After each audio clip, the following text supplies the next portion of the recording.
Sam at samphotography.com. Today's lesson is going to be about the basics of photography to include aperture, shutter speed, and ISO, and how to use all that in tandem to get the correct exposure and to maximize the potential of your DSLR. The first thing we'll talk about is aperture. Aperture is controlled by blades inside of the lens that opens and closes and allows light or restricts light from coming in. A good comparison for a lens and aperture would be your eye and the iris of the eyeball. The lens is like your eye. The aperture is like your iris. When you go out into a bright sunny day outside, your iris will actually constrict to restrict the amount of light entering. That way your vision is not overexposed. When you go into a dark room, your iris will actually expand in order to allow light in. That way your vision is not underexposed. There's two types of aperture each camera lens have. There are fixed apertures and then there are variable. Fixed apertures means that it stays constant no matter what focal range you're at. A variable aperture will increase as you increase your focal length. The aperture controls also what is called depth of field. The lower the aperture number, like let's say you're shooting at 1.2 or 2.8, the wider the opening is going to be and the shallower your depth of field is going to be. What that means is that the background is going to be very blurry. If you're shooting at an aperture of 16 or 22, it's going to have a greater depth of field. What that means is that the background is going to come more into focus. What I'm going to do now is take a bunch of different pictures and show you the ranges of aperture and how it affects the images.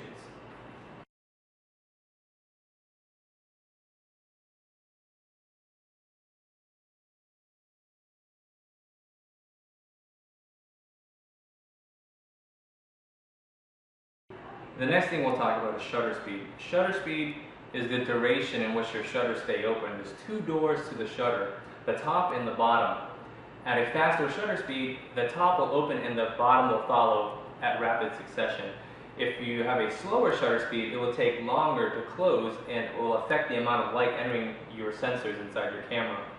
If you're shooting sports photography or action photography, you shoot with a higher or a faster shutter speed in order to capture the moment in time. If someone's throwing a football, hitting a baseball, kicking a soccer ball, you shoot with a fast shutter speed and if the camera allows it, you'll be able to capture that moment in time in which that action has occurred.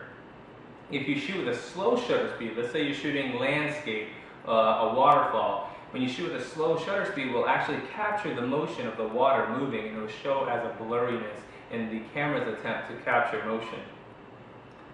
The next thing we'll do is I'll take a bunch of pictures and show you different images with adjusted shutter speeds.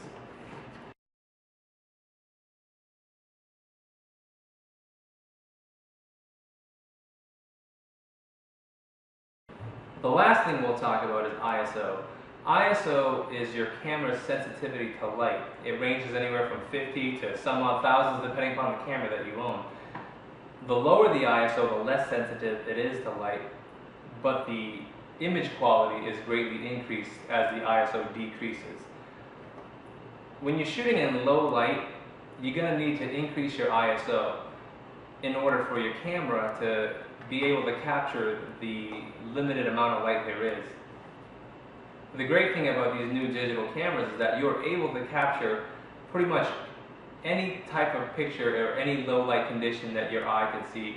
Like there's a camera that can do it. Increasing your ISO comes with an expense. The higher you can increase your ISO, the more likely pictures will end up grainy or having pixels inside of the shots that you take and will lower the image quality. The next thing I'll do is take a bunch of different images and show you how it is affected by ISO.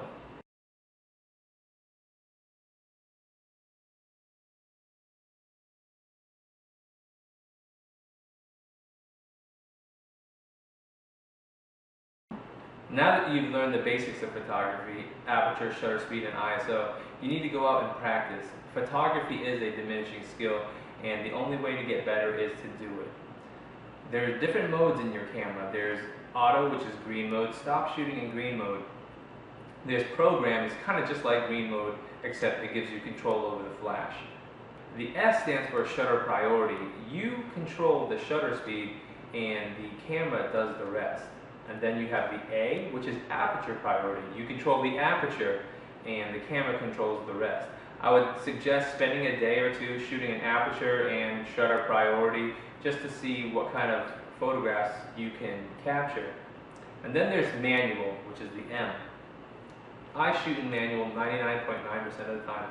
In order to maximize your camera and get the best quality images, you need to learn how to shoot in manual in all types of conditions, whether it's light, low lights, nighttime, dark, whatever the situation may be, manual will come in handy. In the next video, we'll talk about basic composition, exposure compensation, and white balance. Till next time, Sam at samphotography.com. I'll see you then.